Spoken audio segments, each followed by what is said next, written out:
Muy buenos días, chicos. ¿Qué tal? Estaba esperando que se conectara más gente, pero me acordé de que ustedes me dijeron que tenían Solemn y probablemente se conectaban poco. Salén Chible dice, hola, profe, hola, señorita Salén. Francisca Rodríguez dice, hola, ¿cómo está, señorita Francisca? Yanina dice, hola, profe. Camilo, hola, Camilo. También Ungaro dice, olis. Ok, ¿somos los que somos o hay más gente ahí conectada, pero que está en un dispositivo, digamos, común? ¿O somos nosotros nomás? ¿Tan poquito? ¿Cinco personas? ¿Sí? Bueno, vamos a avanzar entonces más rápido en los contenidos. Somos los que somos, parece, profe. Ok, ya. Hoy día entonces vamos a hablar de, quiero terminar todas las clases de nitrogenado, así que, eh, y la próxima clase probablemente haga un resumen, ¿ya? Pero primero, para poder hacer el resumen, necesitamos terminar, digamos, lo del catabolismo de aminoácidos. Y aparte entonces, en la última clase que fue ayer, quedamos hasta acá, ¿cierto? Respondimos a esta serie de preguntas y con eso entonces cerramos la sesión de ayer. ¿Me confirman? ¿Sí? ¿Sí? ¿No? Eso sí, necesito participación activa hoy día, para que avancemos, ¿sí? ¿No? ¿Quedamos hasta acá? ¿Sí, chicos? ¿Me escuchan? ¿Sí? ¿Me escuchan? Sí, me escuchan. Quedamos hasta acá, ya, súper. Entonces, hoy día vamos a tener que hablar de, ahí dice, no, esto ya lo vimos, hoy día vamos a hablar de, acá está. Catabolismo de aminoácidos, rol de la transaminación y desaminación oxidativa, enzimas, reversibilidad, coenzimas que son importantes en el proceso. Y por último, vamos a ver el destino de los esqueletos carbonados. Vamos a ver que existen 4 posibles destinos que pueden tomar estos esqueletos carbonados, dependiendo obviamente de las necesidades fisiológicas y nutricionales del individuo. Entre los destinos tenemos gluconeogénesis, síntesis de ácido graso, síntesis de cuerpo cetónico y también síntesis de ATP. ¿Ok? Entonces hoy día se va a dedicar a esto y también vamos a hablar un poco del ciclo de la urea al final de la sesión. Entonces, vamos de lleno. Nosotros dijimos inicialmente en la primera clase, para que podamos, digamos, introducirnos en el tema, que existe una cantidad de nitrógeno que ingresa a mi cuerpo y que también tiene que salir de mi cuerpo, ¿ya? Y las vías de excreción principales de nitrógeno son la vía urinaria, dijimos, la sudoración y también las heces, ¿ya? Ahí es donde nosotros eliminamos entonces este exceso de nitrógeno. Pero para poder eliminar el exceso de nitrógeno, antes de eso tenemos que catabolizar los aminoácidos. Tenemos que degradar los aminoácidos para producir entonces esos nitrógenos para poder ser excretables, ¿ya? Y por eso esta clase trata de cómo nosotros catabolizamos justamente los aminoácidos, ¿ya? Dice acá, el catabolismo de los aminoácidos ocurre en la mayoría de las células. O sea, piensa que casi la mayoría de las células de tu organismo van a romper aminoácidos, van a catabolizar aminoácidos en algún momento. ¿Cuándo ocurre este catabolismo de aminoácidos? Preferentemente cuando hay excedentes de aminoácidos. O sea, cuando hay una cantidad alta de aminoácidos dentro de la célula se puede tomar la libertad entonces de poder catabolizarlo, ¿ya? También también puede haber catabolismo si hay carencia de glucosa o ATP. O sea, si una persona tiene una hipoglicemia, bienvenidos sean los aminoácidos del músculo, ¿cierto? Y se empiezan a catabolizar las proteínas musculares y esos aminoácidos son utilizados después para la síntesis de ATP. Así que también ahí puede haber un fenómeno de catabolismo, o sea, cuando una persona está en ayuno. ¿Qué necesito para hacer un catabolismo eficiente de un aminoácido? Para romper un aminoácido y quitarle ese grupo amino. Los aminoácidos, dice acá, deben perder su grupo amino y lo pueden perder por dos formas. Aquí dice, hay dos vías importantes por las que los aminoácidos pierden su grupo amino. Una, mediante el fenómeno de transaminación, como lo vimos en la síntesis, ya esto es lo mismo. Y la otra, que es nueva, es mediante un proceso que se denomina desaminación oxidativa. Y ese libera directamente el grupo amonio. Aquí le voy a poner NH4 más. ¿Ya? Ahí. Recuerde que el amonio es tóxico. El grupo amonio, así como NH4 más liberado, es tóxico, por lo tanto tiene que entrar a un ciclo que se llama ciclo Lauria para ser convertido en un producto que sea inocuo, ¿ya? Y no produzca daño interno en el organismo. Y vamos a hablar un poco más de eso del ciclo Lauria. Ok, entonces así es como se saca o se quita, digamos, estas dos formas son de eliminación de ese grupo amonio. Pero ¿qué hacemos con la cadena carbonada que sobra, que se obtiene, digamos, de la degradación de un aminoácido en la célula? Esa cadena carbonada puede tomar cuatro posibles destinos que, como dije anteriormente, que vamos a ver, que son gluconeogénesis, puede irse al síntesis de cuerpo cetónico, o a la síntesis de ácido graso, o a la síntesis de ATP, que claramente eso va a depender de las necesidades fisiológicas del organismo. ¿Ya? Dice acá, los grupos aminos forman nuevas moléculas, principalmente alanina y glutamina, que viajan vía sanguínea hacia el hígado, que también pueden viajar al riñón. Entonces, ¿quieren que esto se lo explique mejor en un esquema? ¿Sí? Para que sea más fácil entenderlo y obviamente que le sirva esta clase hoy día, pero necesito de su participación. Ya. Entonces vamos a hacer un esquema bien simple para poder entonces entender esto de cómo ocurre el proceso de catabolismo. Mira, este es el esquema, pero vamos a ir por partes. ¿Ya? Mira, nosotros dijimos que siempre tiene que haber una entrada de nitrógeno y una salida de nitrógeno. Por eso voy a poner allá salida de nitrógeno de nuestro cuerpo. ¿Sí? Ahí, nitrógeno. Entonces, la entrada de nitrógeno viene principalmente por la dieta. Lo que nosotros consumimos en la dieta obviamente moléculas que tengan nitrógeno es lo que voy a incorporar entonces a mi cuerpo. Dentro de las moléculas, dentro de la biomolécula de la dieta que nosotros consumimos y que contienen nitrógeno en su composición, son las proteínas y los ácidos nucleicos, por si acaso. Eso ustedes lo saben, ¿no? ¿Sí? ¿Sí? Que las proteínas tienen grupo amino y por eso tienen nitrógeno, y los ácidos nucleicos tienen base nitrogenada y por eso tienen nitrógeno. Ya. Entonces, una vez que yo los consumo, estos tipos de moléculas en la dieta, ¿qué va a pasar con esas proteínas y esos ácidos nucleicos? Quedémonos con las proteínas mejor. No nos quedemos, los ácidos nucleicos los vamos a ver después, así que lo voy a tachar por ahora. Quedémonos con las proteínas. Se degradan, muy bien, Camilo. Se degradan. Y después que se degradan, ¿en qué los convierto esas proteínas? Si las degrado primero, ¿en qué las convierto posteriormente? Voy a poner aquí degradación. Voy a poner degradación. ¿Ya? Dicho de otra forma, digestión. Entonces, ¿qué hago después? Los convierto en aminoácidos, muy bien. ¿Y qué hago con esos aminoácidos entonces que obtengo cuando están a nivel intestinal? Voy a poner aquí aminoácidos. Voy a poner de aminoácidos. ¿Qué hago con esos aminoácidos posteriormente? Ya están listos ahí en el intestino, ya las proteínas fueron digeridas por las peptidasas, como dice ahí Joaquín, muy bien, y obtengo entonces mi aminoácido, como dijo Camilo. ¿Qué hacemos con esos aminoácidos? Antes de transaminarlos, Camilo, antes de eso, están en el intestino, tenemos que hacerlos pasar, ¿no? Hacerlos ingresar al interior de nuestro cuerpo. ¿Cómo se llama ese proceso?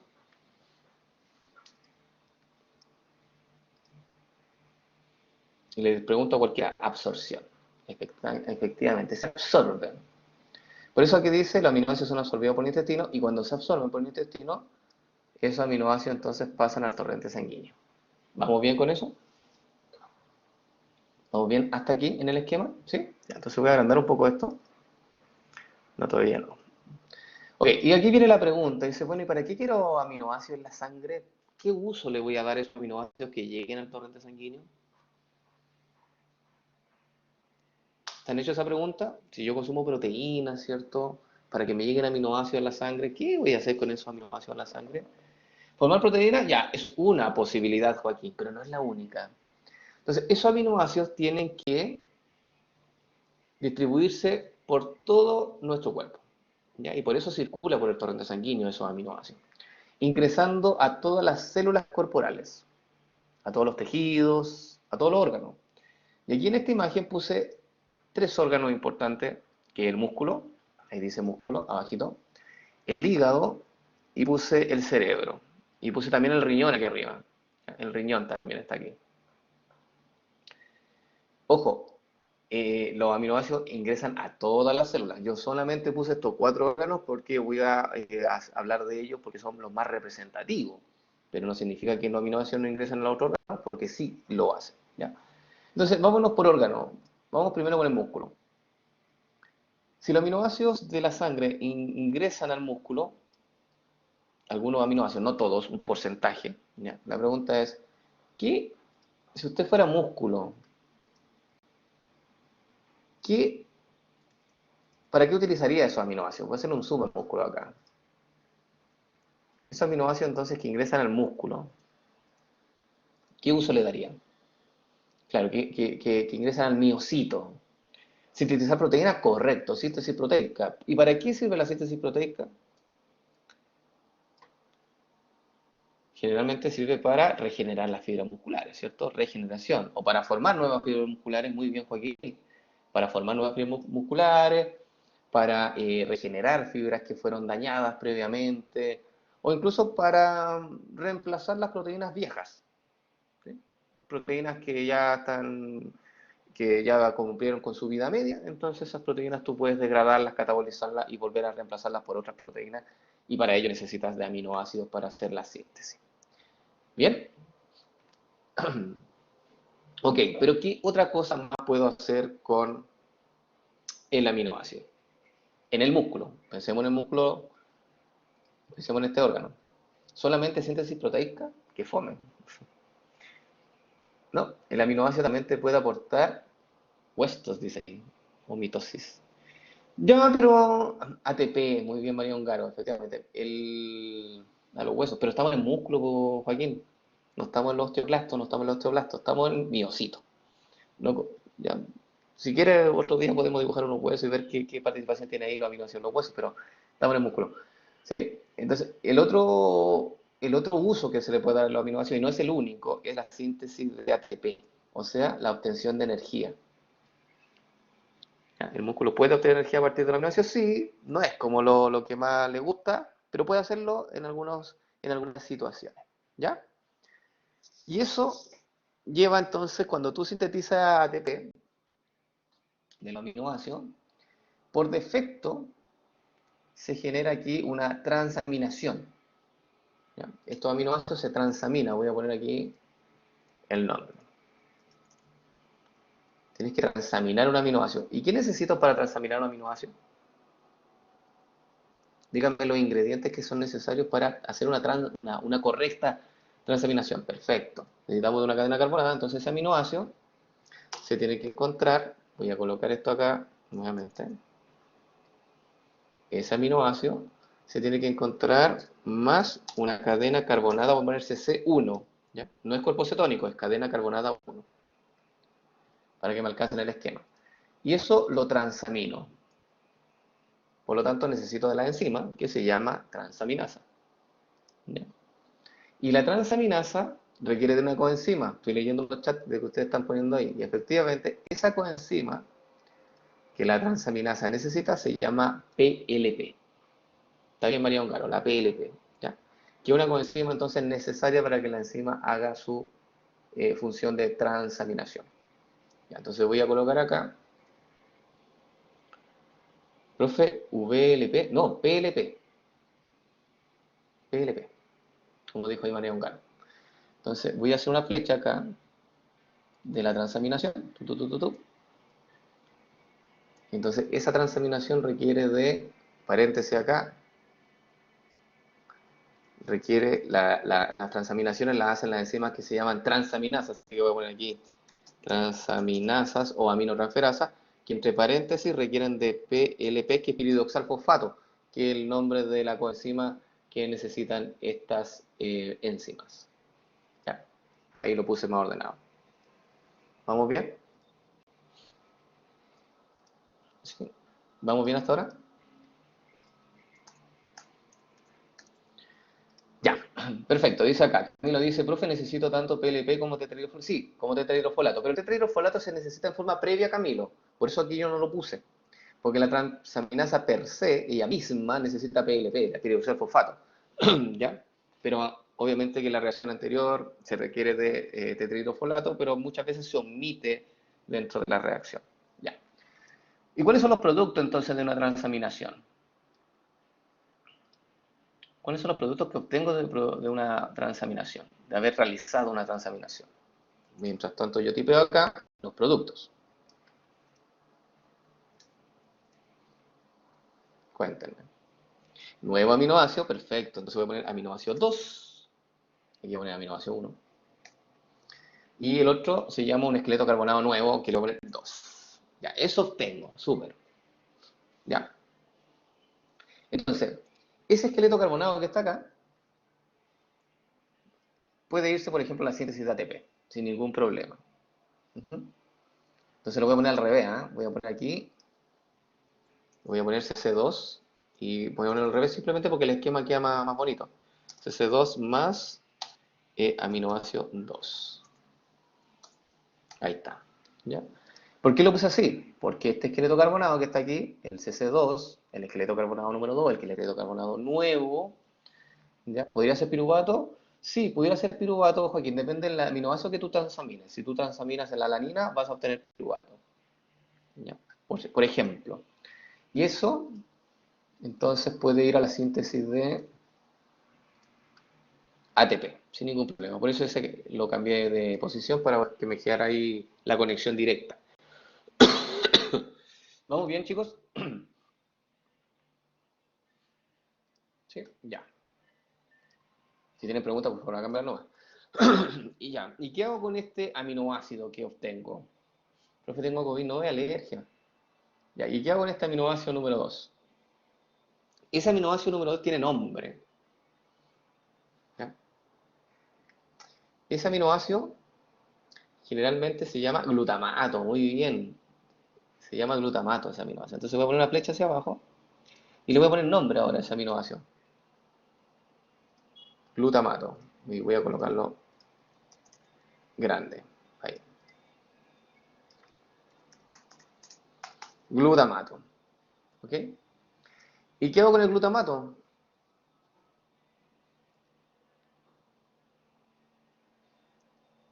¿Qué dice usted? Lo vuelvo a glutamina, excelente. Sí. Muchas veces pasa de que la catabolipo de aminoácidos genera demasiado grupo amonio. ¿Ya? Y eso lo voy a poner un poco más pequeño. Demasiada liberación de grupo amonio. El catabolismo genera grupo amonio. Pero dijimos que ese grupo amonio es tóxico. Por lo tanto, no puede andar libre por ahí, ni tampoco puede acumularse. Entonces, lo que tenemos que hacer es convertirlo, voy a cambiar esto para acá, ese glutamato, voy a dibujar aquí, le adicionamos, voy a poner un signo más, unión amonio, y eso hace entonces que se convierta en glutamina. Entonces ahí está el ion amonio. Amonio sumando con el glutamato, ahí sí, y obtengo entonces la glutamina. ¿Y esa glutamina, hacia dónde la mando?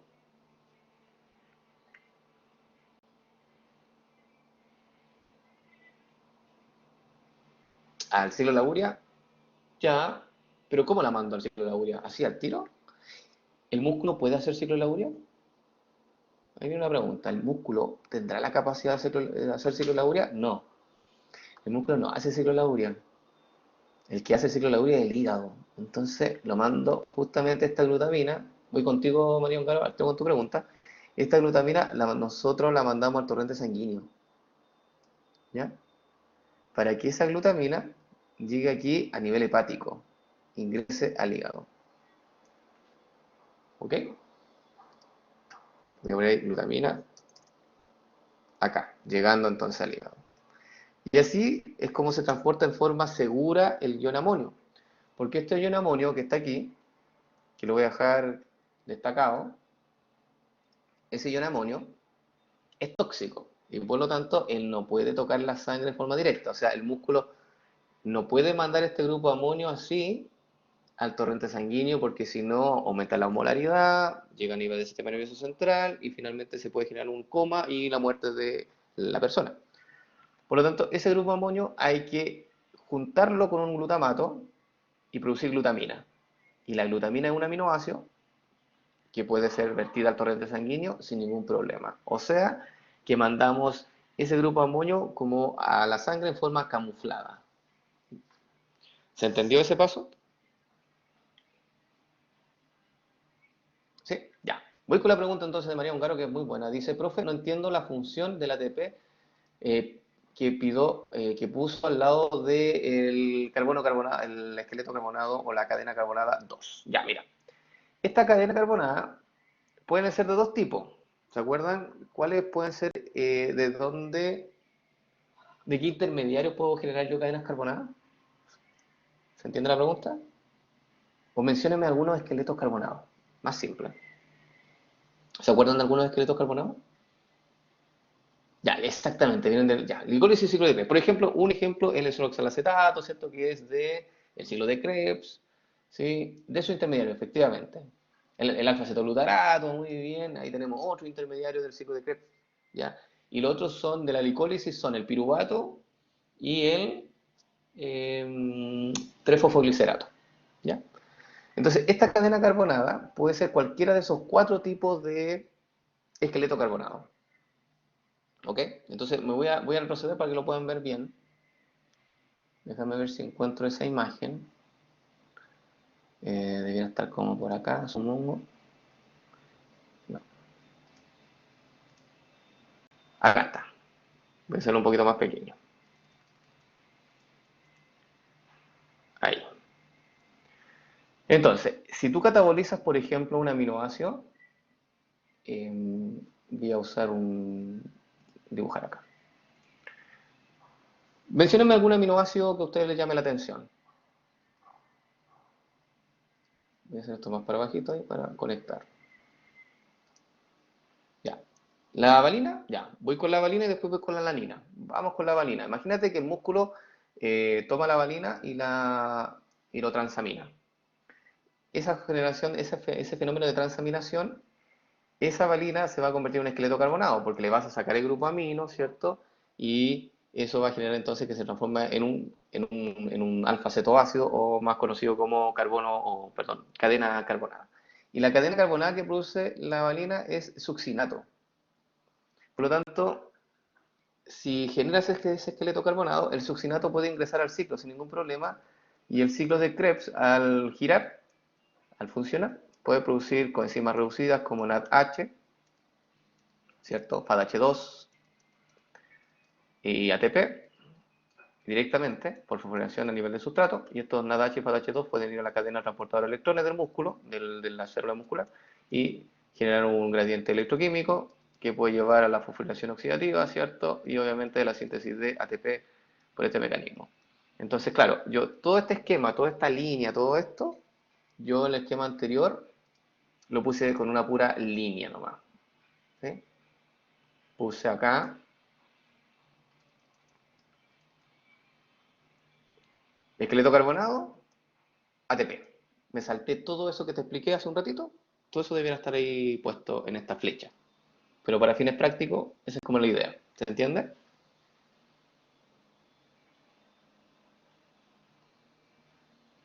¿Sí? Ya. Ahora, voy con la alanina para no dejar a Camilo ahí. Vamos con la alanina.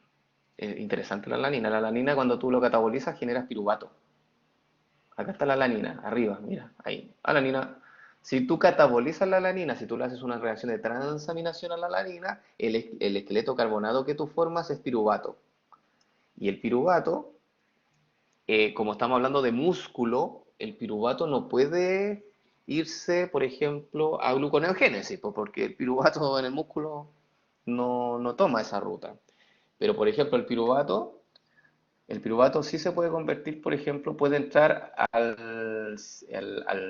la mitocondria y convertirse en acetil-CoA en el caso, obviamente, de que la persona esté haciendo un ejercicio de tipo aeróbico o que tenga oxígeno presente. Pero también pudiera el piruvato irse a fermentación para producir lactato, dependiendo, obviamente, si es que la persona está lactato. Ahí está. Si está haciendo no está haciendo ejercicio tipo anaeróbico o aeróbico. Entonces ahí el destino del piruvato en el músculo puede variar un poco, ¿ya? Y efectivamente también participa en el ciclo glucosa-alanina, que vamos a ver un poquito más adelante qué consiste ese mecanismo, ¿ya? ¿Vamos bien? Sí. De hecho, lo que tú acabas de decir, Camilo, es muy interesante porque aquí aparece, en este esquema justamente general que yo estoy haciendo. Mira, ahí está. El músculo produce glutamina, aquí está bajito, cuando producto de la transaminación se genera un esqueleto carbonado que se le da un uso, por ejemplo, la síntesis de ATP, y el aminoácido 2, que es el glutamato, se amina y se transforma en glutamina y se manda al torrente sanguíneo. Eso en una condición de reposo. Eso es en una condición en que la persona está, qué sé yo, sentada, ¿cierto? No haciendo nada, o durmiendo. En ese caso es la glutamina a la que el músculo manda al torrente sanguíneo para justamente mandar esos grupos de amonio en forma camuflada. Pero, ¿qué pasa si una persona está haciendo ejercicio? Ahí el aminoácido que se libera es la alanina, ¿ya? Porque ahí, justamente, como dijo ahí Camilo, el aminoácido 2, este esqueleto carbonado, que está acá, cuando uno está haciendo ejercicio, no se va a síntesis de ATP. Ese esqueleto carbonado cambia de ruta cuando estáis haciendo ejercicio, que lo voy a dejar el color, mira, la ruta de cuando estáis haciendo ejercicio, la voy a dejar de otro color. Lo voy a dejar de color, este color. ¿Sí? Ahí. Entonces, ese esqueleto carbonado 2, cuando tú estás haciendo ejercicio, ya no va a la síntesis de ATP, sino que cambia de dirección, cambia de ruta, y ese esqueleto carbonado, cuando es piruvato, ahí, piruvato, voy a hacerlo más pequeño, ahí, piruvato, ese piruvato se amina, o sea, se le suma un grupo amino. Voy a poner aquí más HNH4 más. Ahí.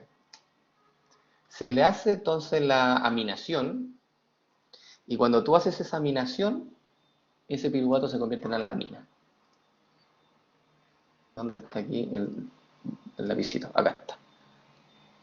Y la alanina se manda a la sangre para que llegue entonces al hígado y se forme justamente el ciclo glucosa-alanina que vamos a seguir terminando camino en un ratito más.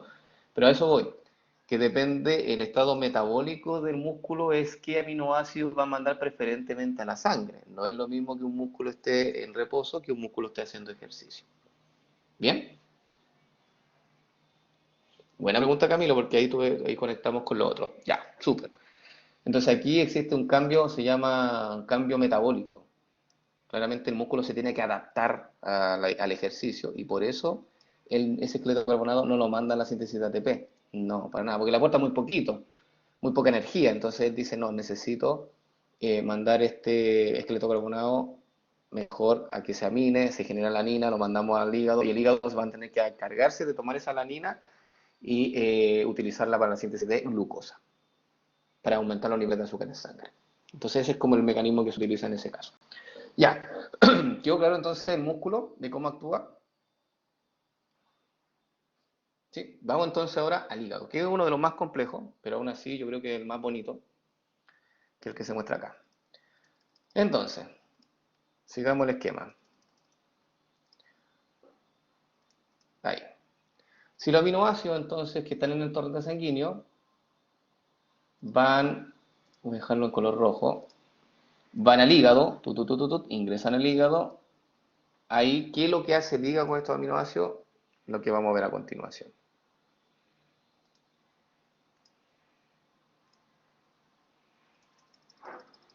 Ahí se muestra el hígado, ¿ya? El hígado lo que hace con esos aminoácidos es transaminarlos nuevamente. Toma el aminoácido 1 que ingresa, toma un esqueleto carbonado 1, voy a ponerle 1 ahí, y hace el proceso entonces de transaminación. Ojo que utiliza una coenzima que se llama PLP, lo mismo que pasa en el músculo, lo mismo, y se genera entonces el aminoácido número 2 y el esqueleto carbonado número 2. ¿Ok?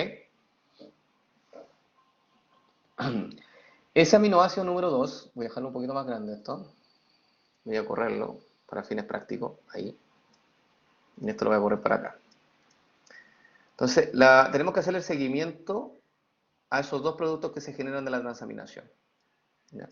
Tenemos que hacer un seguimiento a lo que ocurre con el aminoácido y tenemos que hacer un seguimiento a lo que ocurre con... Voy a dejar ahí la flechita. Se me descontroló esto. Ahí, ya. Y vamos a hacer entonces el seguimiento de este aminoácido que se forma y vamos a hacer el seguimiento del esqueleto carbonado. ¿Cuál quieren hacer primero? ¿Qué seguimiento quieren hacer primero? ¿El del aminoácido o el del esqueleto carbonado? Ustedes me dicen y lo hacemos. ¿Del aminoácido? Ya, vamos entonces con este. Este va a ser entonces nuestro protagonista, el aminoácido primero. Ese aminoácido que se genera producto de la transaminación siempre es de un tipo. Se llama glutamato. ¿Ya? Entonces, esto lo voy a correr para acá porque después lo vamos a utilizar. Ahí está. Entonces, ese aminoácido que tú siempre generas a nivel hepático, producto de una transaminación, se denomina glutamato. Ese glutamato eh, tiene que hacer ingreso al interior de la mitocondria, y es lo que aparece acá. ¿Por qué? Porque al interior de la mitocondria hay que sacarle el grupo amino a ese aminoácido glutamato. Esa reacción de sacar el grupo amino lo hace una enzima que se llama glutamato deshidrogenasa, que aparece acá. Ya repito, para que no se pierda. El aminoácido que siempre se produce después de una transaminación de un aminoácido cualquiera que ingresa aquí al hígado es el glutamato. ¿Ok? Y este glutamato tiene que hacer ingreso al interior de la mitocondria, o sea, tiene que atravesar la membrana externa e interna de la mitocondria, ahí está dentro de la matriz mitocondrial, y dentro de la matriz mitocondrial este glutamato se tiene que desaminar. ¿Sabe lo que significa desaminar? Es como simple el término. Desaminar es quitar. Aminar el grupo amino. Exactamente. Quitar el grupo amino. Y esa reacción la lleva a cabo esta enzima que se llama GD, que les puse acá, que se llama glutamato deshidrogenasa. Así que le voy a poner el nombre acá completo, porque esta enzima es importante que ustedes se la aprendan, el nombre. La enzima entonces que hace el proceso de desaminación, glutamato deshidrogenasa. Glutamato deshidrogenasa. Así se llama la enzima. Voy a dejarlo aquí más pequeño para que se vea bien. Ahí. Entonces, ese es el nombre, dice GD ahí. Ah, GD por rapero de los 90. Ya, pero se llama glutamato deshidrogenasa. Y esa enzima lo que hace es justamente sacarle el grupo amino al glutamato. Si tú al glutamato le sacas el grupo amino, ¿qué otro producto generas?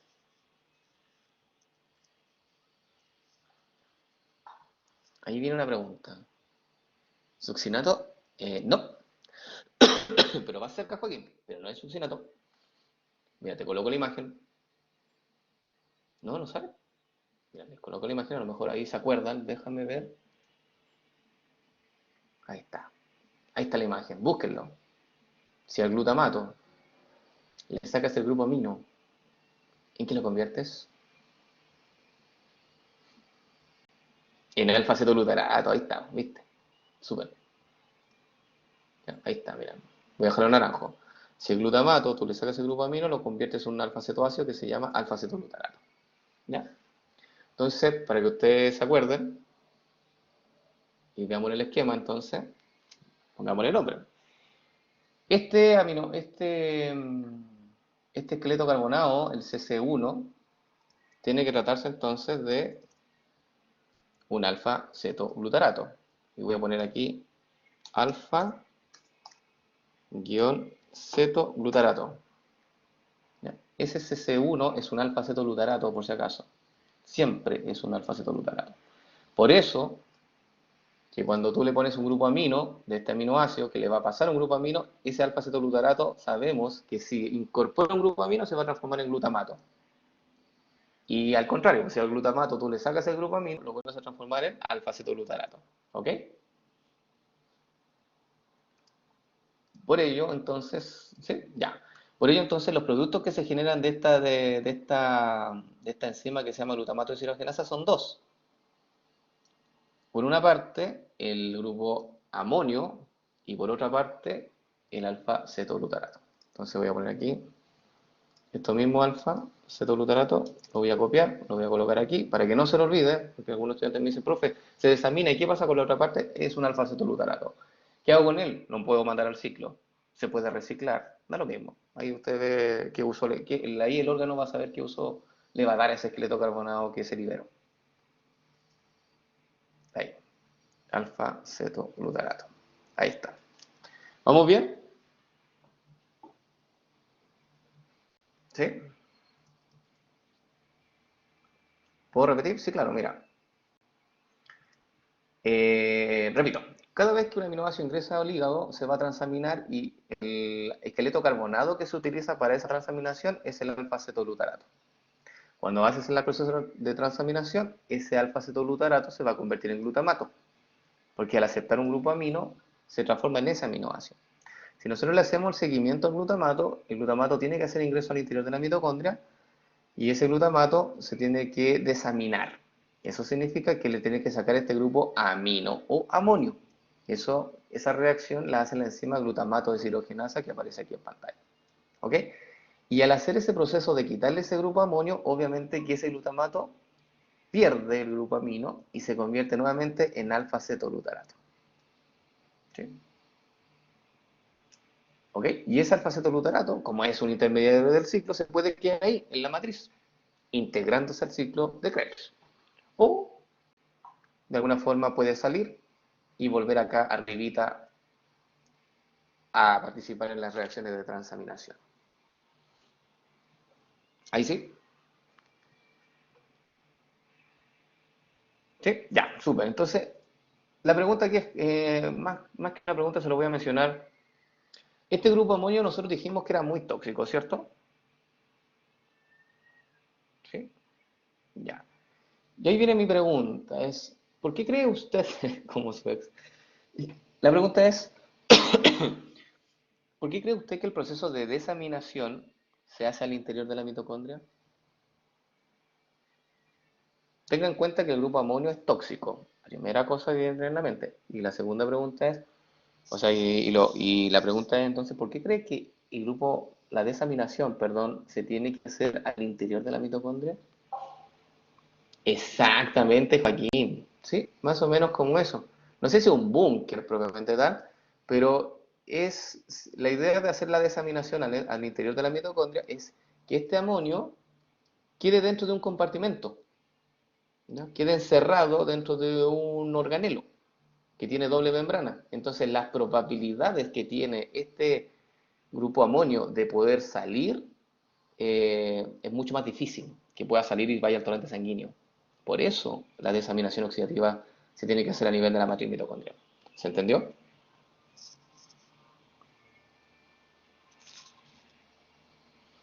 ¿Sí? ¿No mucho? Mira, si tú haces la desaminación oxidativa, mira, vamos a hacerlo como al revés, así como psicología inversa. Si tú, María Ongaro, que puede ser en otro color, si el glutamato tú lo desaminaras aquí en el citoplasma y generas amonio, que es muy tóxico, las probabilidades de que este amonio salga del hígado y vaya a la sangre son muy altas. Y obviamente eso puede ser mortal, ¿ya? Entonces, para asegurarse el órgano, en este caso el hígado, de que eso no ocurra, él dice, no, no, no, la desaminación oxidativa hagámosla aquí adentro de este organelo. Y así obtenemos, liberamos el amonio, pero lo dejamos dentro de un compartimento, dentro de una pieza, y por lo tanto las probabilidades de que esto escape se reducen. Entonces, así más o menos lo hace, por eso lo hace ya dentro de la mitocondria, para dejarlo así como un poco más capturado. ¿Ya? ¿Ahí sí? Entonces voy a borrar esto porque la desaminación no ocurre aquí a nivel del citoplasma, sino que ocurre a nivel de la matriz mitocondrial. Y esa es la racional del porqué. Y la otra racional, que es muy simple, es por el hecho de que la enzima que hace ese proceso, que es la glutamato deshidrogenasa, se encuentra dentro de la matriz y no en el citoplasma. Por eso también es otra racional del por qué ocurre ahí adentro de la matriz mitocondrial esta desaminación oxidativa. Ahora sí, sigamos. ¿Sí? Ya. Ojo, dijimos que este grupo amonio es súper tóxico. Entonces, ¿hacia dónde tenemos que mandarlo ese grupo amonio? Porque no podemos mandarlo a la sangre para que vaya al riñón. O sea, eso es imposible. Tenemos que mandarlo a un ciclo, efectivamente. Tenemos que convertirlo en algo, tenemos que hacer una depuración a este pobre amonio. ¿Ya? Y tenemos que mandarlo a algo que se llama el ciclo de la urea. O sea, tenemos que convertirlo a este pobre amonio. Y lo tenemos que convertir en urea. O sea, en alguien que no sea tóxico, en algo que no sea tóxico. Y para ello entonces, ese amonio pasa por una reacción que lo hace la enzima, y anota este nombre, es largo, lo sé, se llama carbamoil fosfato sintetasa 1. Esa enzima es nueva, primera vez que con ustedes la menciono, es una ex buena. Sí, puede ser eso. Ya, bueno, ¿y qué es lo que hace esa enzima, la carbamoil fosfato sintetasa 1? Lo que hace ella, esa enzima, es tomar este amonio y convertirlo en carbamoil fosfato.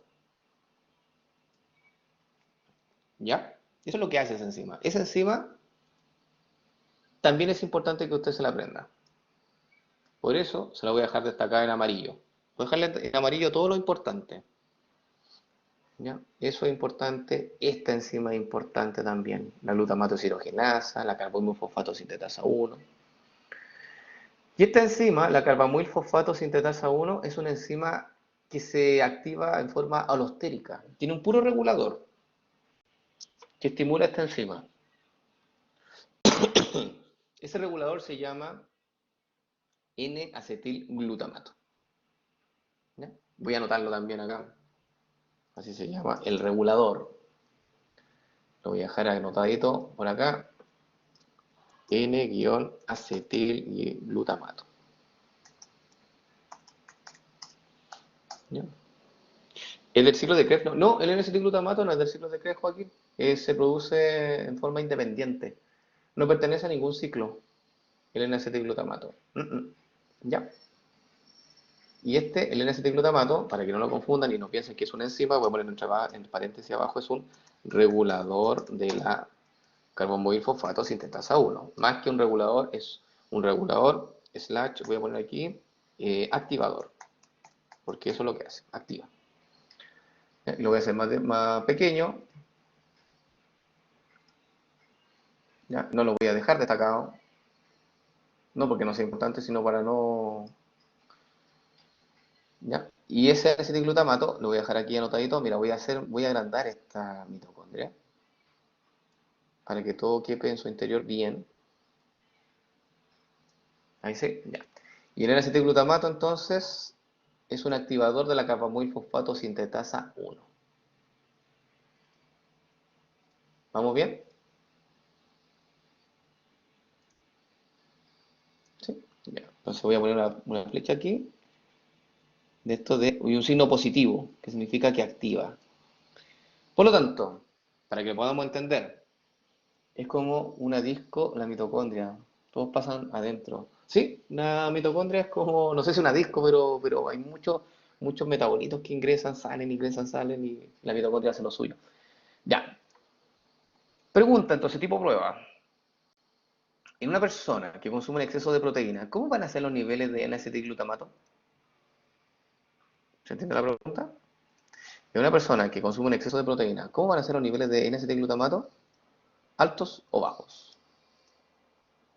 La respuesta es, efectivamente van a ser altos. ¿Por qué?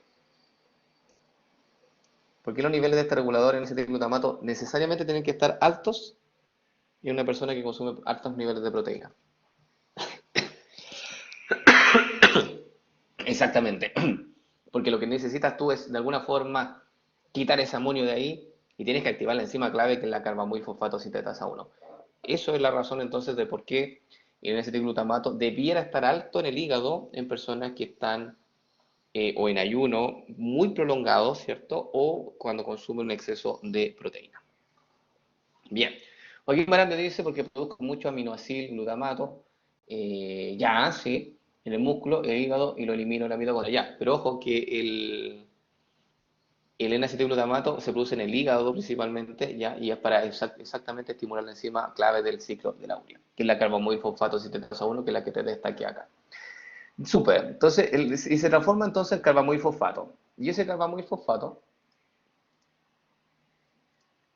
va a ingresar a este ciclo, que se llama el ciclo de la urea.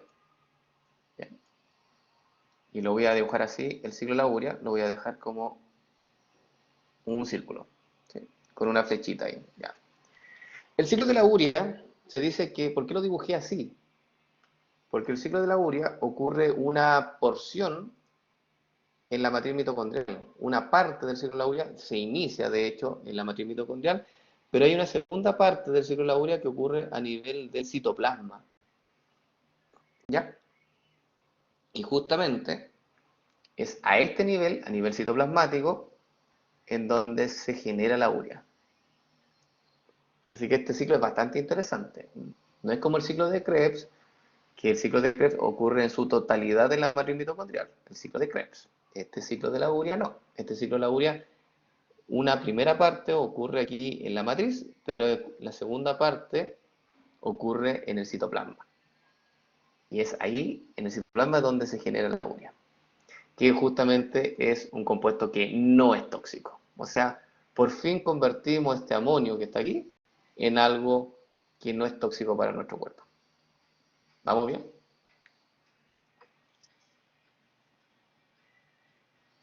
¿Sí? Ya. Y ahora, ¿qué hacemos con esa urea? Que no es tóxica. A la sangre. Muy bien. A la sangre. La mandamos a la sangre. Listo. ¿Y hacia dónde después tiene que llegar? A los riñones. Me voy para acá entonces. Le hago el seguimiento. Voy a hacerlo un poquito más pequeño esto. Ahí sí. Para que lo puedan ver bien. Entonces le hago el seguimiento y justamente esta urea va a parar a los riñones. ¿Para qué? Para que esta urea entonces sea filtrada por el glomérulo del riñón, pase por los túbulos contorneados, ¿cierto? Proximal distal, vaya a la uréter y después salga eyectada por la uretra hacia la orina.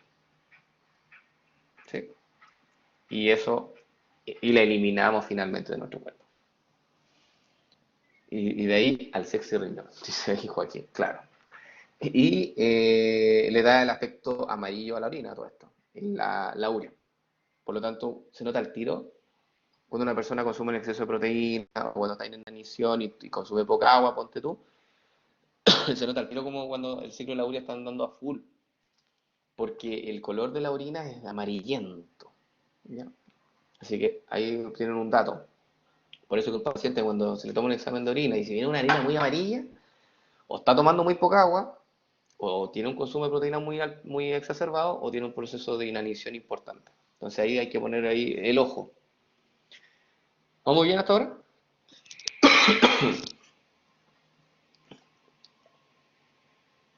Ya. Con eso hicimos el seguimiento recién del aminoácido, del glutamato, le hicimos todo el seguimiento. Todo, todo, todo, todo. Vámonos ahora al esqueleto carbonado. Saltémonos de protagonista ahora. Vámonos al esqueleto carbonado 2. Wow. ¿Hacia dónde vamos a mandar entonces el esqueleto carbonado ahora? ¿Cuáles son las opciones que tiene el hígado para dónde mandar ese esqueleto carbonado que se va a generar? ¿Cuáles son las posibles? Ciclo de Krebs, muy bien, Camilo. Sí. ¿Lo podemos mandar al ciclo de Krebs? ¿Glucólisis? No, no lo Camilo, glucólisis. No. Generalmente el esqueleto carbonado. El esqueleto carbonado, espérate. No, no es uno de los posibles destinos en el hígado. Gluconeogénesis, sí, ya. Entonces, claro, si este carbono carbonado lo mandas al ciclo de Krebs, vas a obtener la síntesis de ATP. Así que sí, es un posible destino. Gluconeogénesis, correcto, ese es otro posible destino. Otro destino que tiene estos esqueletos carbonados puede ser la síntesis de ácidos grasos. Y un cuarto destino puede ser cetogénesis, o sea, síntesis de cuerpo cetónico. Justamente la pregunta, la prueba que me tocó a mí es esta. Ya la hice ya. Así que ponga atención. Aquí le voy a ayudar. ¿De qué depende el destino que tome este esqueleto carbonado? Este esqueleto carbonado que está ahí. ¿De qué depende, por ejemplo, que vaya a gluconeogénesis, o a síntesis de ácido graso, o a la cetogénesis, o a la síntesis de ATP? Muy bien, María Ongaro, depende de los requerimientos de la célula. Más que los requerimientos de la célula, María Ongaro, piénsalo como los requerimientos corporales. Porque el hígado no trabaja para sí mismo, el hígado trabaja para el cuerpo. Entonces, él sensa los niveles energéticos de todo tu organismo. Y él dice, ok, en base a en base a la dieta, ¿cierto? O a sus condiciones físicas de la persona, el hígado estimula una que otra de estas vías metabólicas. Dice, profe, ¿cómo definiría los cuerpos cetónicos?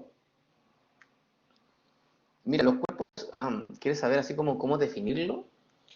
Wow, son moléculas de 3 a 4 átomos de carbono, si quieres una definición así como simple, 3 a 4 átomos de carbono que tienen grupos funcionales alcoholes, eh, ácidos carboxílicos y grupos ceto. Esa es como la definición química.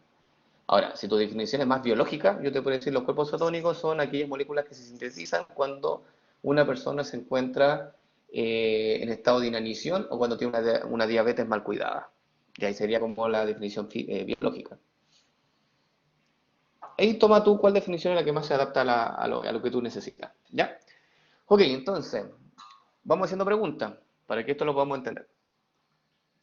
Si una persona tiene un consumo excesivo de proteína, no sé, pasó el curso de bioquímica, está feliz de la vida, se fue a un asado, consumió mucha carne,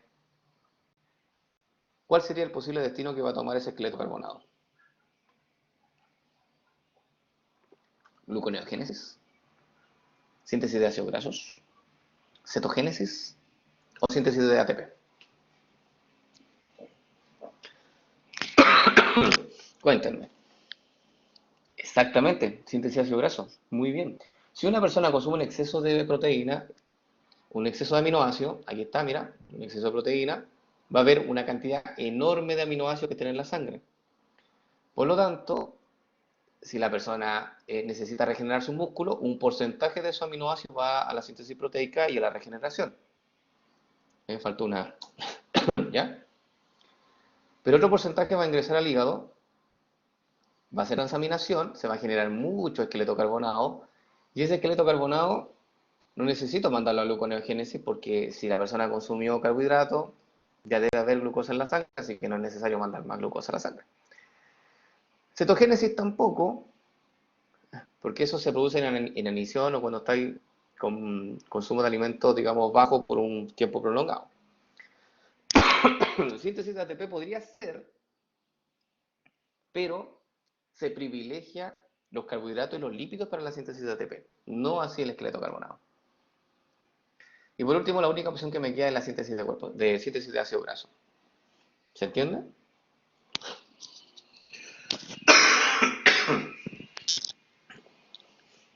¿Se entendió? Uy, me dio un ataque de todo.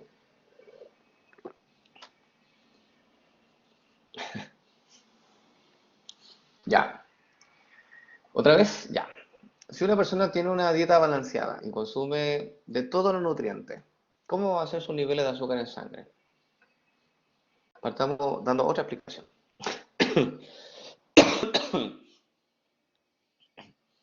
¿Cómo va a ser los niveles de azúcar en sangre? No, si una persona consume carbohidratos, no van a ser normales. Si una persona consume carbohidratos, va a haber aumento de los niveles de azúcar en sangre. Ya, por lo tanto, vas a tener que sintetizar más glucosa. Me refiero, los esqueletos carbonados que lleguen al hígado, ¿lo utilizarás para sintetizar glucosa si es que ya los niveles de glucosa en sangre son altos? O sea, te lo dejo así como tengo hiperglicemia. ¿Voy a usar los esqueletos carbonados para sintetizar más glucosa y aumentar más esa glicemia? No, ¿cierto? Por lo tanto, en ese escenario nutricional no hay gluconeogénesis. Vamos con el siguiente, cetogénesis. ¿Cuándo se sintetizan los cuerpos cetónicos? ¿En qué situación nutricional? ¿En qué momento una persona va a empezar a aumentar la síntesis de estos cuerpos cetónicos?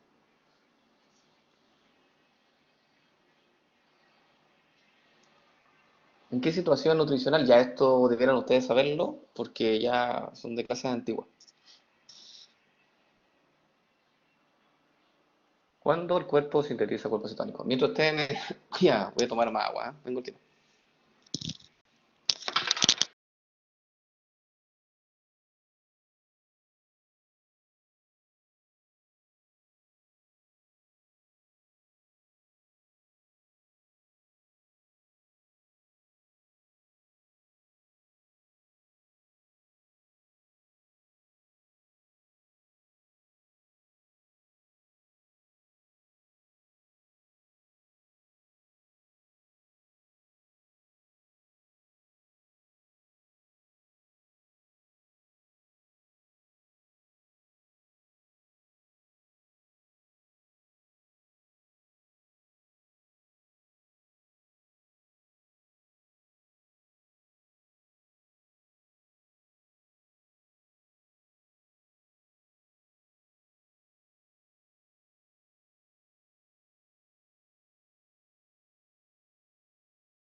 Ya, ahora sí. Oh, qué manera. Me tomé un antihistamínico, ¿ah?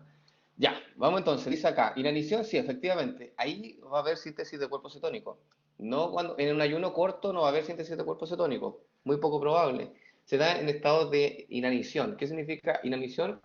Es cuando una persona pasa mucho tiempo sin comer en que cae casi en un estado de desnutrición. ¿Ya? Entonces, claro, en este caso la persona consumió alimento y por lo tanto va a haber síntesis de cuerpo cetónico si es que la persona consumió alimento. ¿Y ven ustedes? Sí, no, no, sí. Uy, ya se murieron ya. Sí, mejor, a ver, Camilo. Está Camilo, Francisca, Yanina, Javiera, Josefina, María y Salem. Ya, están ahí. ¿No? Ya, perfecto. Entonces, también descartado el cuerpo cetónico. Entonces voy a empezar a descartar. ¿Síntesis de glucosa? No, porque la persona ya consumió carbohidratos. ¿Síntesis de cuerpo cetónico? No, tampoco, porque no está en un estado de inanición. ¿Síntesis de ATP? Esa es mi pregunta. ¿El hígado va a privilegiar los aminoácidos para la síntesis de ATP? Eso puede ser, se podría priorizar, pero es bajo en ciertas condiciones. Se puede, sí, pero bajo ciertas condiciones. Cuando la ingesta, por ejemplo, del individuo de grasas y de carbohidratos es baja, muy bajita, muy poco, o sea, es como que casi tiene una dieta como súper en base a pura proteína, ahí sí esos cuerpos cetónicos, perdón, ahí sí esos esqueletos carbonados o cadenas carbonadas que aparecen aquí en amarillo, sí pueden ir a la síntesis de ATP, ¿ya? Pero se da en un fenómeno súper acotado. Es cuando los niveles de lípido y de carbohidratos que tú obtienes en la dieta son muy bajitos, ¿ok? Recuerda que las células privilegian los carbohidratos y las grasas para obtener ATP, no así las proteínas. Entonces, cuando ya no estáis consumiendo lípidos ni carbohidratos, y ahí sí puede haber síntesis de ATP a partir de los esqueletos carbonados. ¿Bien? Por lo tanto, pudiera ser. Lo vamos a dejar ahí como el stand-by. Puede ser, sí. Vamos a ponerle como un ticket con una línea porque es condicional. Depende de la ingesta de los otros tipos de nutrientes. Pero por lejos, si la persona consume un exceso de proteína, la síntesis de ácido graso se va a hacer presente. O sea, la persona va a empezar a aumentar de porcentaje de grasa. ¿Bien?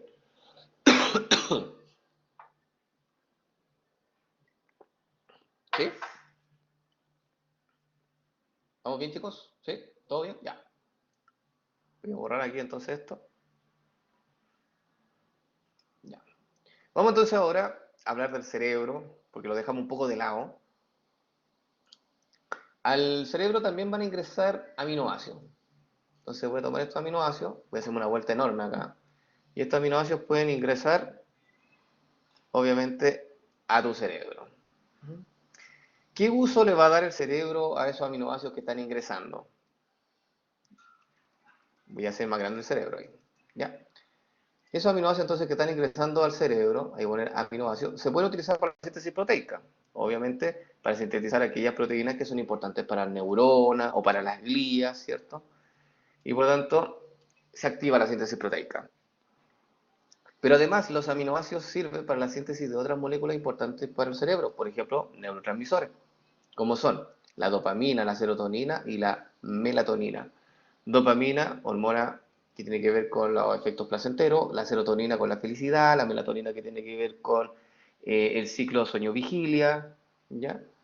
Y obviamente que cada vez que se utilizan aminoácidos para la síntesis de cualquier de estos tipos de neurotransmisores, se va a tener que generar por defecto amonio, ¿ya? Que nuevamente este producto de desecho. Y aquí la pregunta es, ¿qué hago con este amonio que tengo en el cerebro? Este amonio que está ahí formándose a nivel del sistema nervioso central. Tengo que formar glutamina. Muy bien, Camilo. Entonces, ese amonio justamente se tiene que juntar con el glutamato, se fusionan, ¿ya? Se fusiona el glutamato con ese amonio y generan justamente este aminoácido que se llama glutamina. Ese proceso se llama aminación. Aminación. ¿Y por qué se llama aminación? Porque estás sumándole un grupo amino al glutamato, ¿ya? Y por eso se llama aminación, que es la incorporación del grupo amino. Y esa reacción de aminación la hace una enzima. ¿Se acuerda el nombre de la enzima? ¿Se acuerdan el nombre de la enzima que hace la aminación? En este caso, ¿no? Glutamina sintetasa. ¿Ya? Glutamina sintetasa. Ahí está el nombre. Lo voy a hacer más chiquitito, más pequeño. Ahí, glutamina sintetasa. ¿Ok? Voy a agrandar un poquito el cerebro para que quede adentro.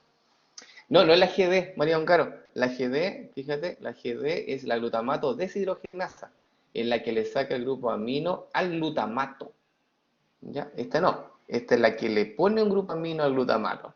Y se llama glutamina sintetasa. ¿Ya? Porque sintetiza básicamente glutamina. ¿Ya? Y esa glutamina, por eso les pongo los nombres, y la voy a anotar aquí, la voy a subrayar también en amarillo, porque se pueden confundir, en la prueba se pueden confundir, va a salir la glutamina sintetasa, va a salir la glutamato deshidrogenasa, va a salir la, mm, la carbamilfosfato sintetasa 1, van a salir esos nombres, por eso se los destaco, para que no los confundan. Y la glutamina entonces ahora tiene la capacidad entonces de salir al torrente sanguíneo, voy a dibujar acá. La glutamina entonces puede salir al torrente sanguíneo sin ningún problema e ir al hígado. Aquí, glutamina. ¿Sí? Igual que lo hace, igual como lo hace el músculo en reposo. Mandan glutamina entonces al hígado. ¿Vamos bien? ¿Sí? Ya. Hagamos el seguimiento ahora de la glutamina y con esto terminamos. Sí, la verdad, después podemos ver algunas cosas que queden pendientes así como específicas. Si esta glutamina que llega al hígado, la voy a anotar aquí arriba, fíjate, ahí, glutamina dice, es la misma, solo que la cambié de posición por una cosa para poder tener espacio. ¿Qué harían ustedes con esa glutamina? Imagínate, te llega glutamina de todo el órgano, del músculo, del cerebro, al hígado le está llegando un montón de glutamina. ¿Qué haríamos con esa glutamina? Si queremos eliminar el grupo amonio, si ese es como el objetivo. ¿Qué tendríamos que hacer con esa glutamina? ¿Mandarla al ciclo de la urea al tiro? Todavía no, Camilo. Esa glutamina tiene un grupo amino, pero lo tiene ahí unido con un enlace covalente. Tenemos que quitar ese grupo amino, ¿o no? Tenemos que quitarlo en forma previa. Exactamente. Y ese fenómeno se llama desaminación, que es quitar justamente ese grupo amino que venía camuflado. Y lo voy a dejar entonces en un color distinto. Esa glutamina, entonces se saca ese grupo amino, pero eso se hace dentro de la mitocondria, ojo, ¿ya? Y ese grupo amonio, se hace todo eso dentro de la mitocondria, aquí está, ese grupo amonio, ¿ya? Y ese grupo amonio entra al ciclo de la urea, aquí se transforma en carbamilfosfato, entra al ciclo de la urea y se genera urea. ¿Ok? Y ese fenómeno se llama entonces desaminación. Nombre de la enzima que hace esa reacción de desaminación, ¿se lo sabe? La enzima que hace este proceso de desaminación se llama glutaminasa. Así se llama el nombre de la enzima entonces que hace esta desaminación de la glutamina. Glutaminasa. Voy a borrar ahí y la voy a colocar nuevamente. La glutaminasa la voy a destacar en amarillo. Ahí. Y ahí tenemos entonces todas las enzimas que funcionan. Y el esquema quedó bastante cargado, digamos, con harta información, que tiene que ver con las clases entonces que quedan de metabolismo de aminoácidos. ¿Sí? ¿Alguna pregunta con todo este esquema, con esta clase que se hizo ahora? ¿Cuántas clases quedan? Mira, debieran quedar tres. Tres, máximo. Mañana hacemos una, nos quedarían dos. El miércoles feriado. El miércoles feriado. Sí, y su prueba el jueves. Entonces tendría que subirle dos cápsulas. Dos cápsulas, pero las cápsulas son de resumen. De hecho, la clase de mañana es corta y podemos entonces partir la otra. La clase de nitrogenado tiene 15 diapositivas. Ya se la subí. No, no sé si será presencial. Mañana les comento. ¿Ya? Ok, son las 12:09, igual tenemos tiempo. Revisemos las diapositivas para cerrar bien. Si quedó alguna cosa que quedó pendiente, ¿les parece? ¿Sí? Profe, es que tenemos solemne. Ah, ya, entonces cerramos nomás. ¿sí? Porque toda la clase, todo lo que está en la diapositiva y todas las explicaciones, yo se la hice esta vez en la clase en forma de una diapositiva con toda la información para que usted entonces lo pueda. Después usted puede simplemente ver las diapositivas y se va a dar cuenta que es básicamente lo mismo, pero en forma desglosada. ¿Ya? Lo mismo que yo le expliqué, está acá en forma desglosada, así que se lo voy a dejar a ustedes para que lo puedan leer cuando tengan tiempo. ¿Ya? Si obviamente tienen consultas para la próxima sesión, que es mañana, háganmelas nomás y yo se las puedo responder. Pero la idea es que mañana partamos entonces eh, con base nitrogenada y cerramos la unidad 2. Ya chicos, que estén bien, cuídense, ¿les gustó el esquema? Ya, súper. ¿Necesitan que suba este esquema? Lo puedo subir, no quedó tan elegante como otros que he hecho. Quedó bien ordinario, digamos, pero puedo subirlo. ¿Sí? Ya, yo lo voy a subir igual para que ustedes lo tengan. Y eso. Ya chicos, nos vemos entonces mañana y éxito en su solemne. Les voy a dar 10 minutos de salida anticipada para que puedan entonces conectarse a su, o puedan estudiar, digamos, para su solemne de hoy día de hoy. Ya, que estén bien. Chao Camilo, chao Salem, chao Josefina, que esté bien, de nada. No, y no muera. No, si estoy en proceso. Ya me tomé el antihistamínico, así que ahora estoy mejor. Ya, chao, chao. Chao María.